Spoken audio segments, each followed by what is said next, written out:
Do you have a backup plan? When you're moving your body, sometimes we get so stuck on one thing that we become really fixated and really rigid, which then causes us to travel into the should must category, and then there's no room for change.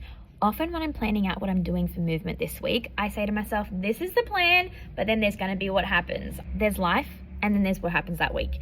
It doesn't always go to plan. Actually, it barely actually ever does. But if we have flexibility to pivot, kind of like that Friends episode, then we're going to have more opportunity for choice. And then when the crap does hit the fan, we're not surprised. We have an idea of where to go next. So I often say to myself, if I can't get to the class, I'll do open gym, because we have the programs up on the board for you from Strong and Core Cardio. I can follow along and go at my own pace.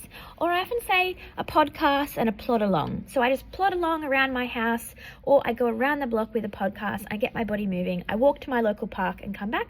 Or if you're like me and you need rewards, the dopamine little gremlin in you is like, feed me. I go and get a coffee. I walk and go and get a coffee. I walk back. If that's all that happens that week, amazing. Your body can't tell the difference between you vacuuming and doing a workout, between you walking and doing other stuff.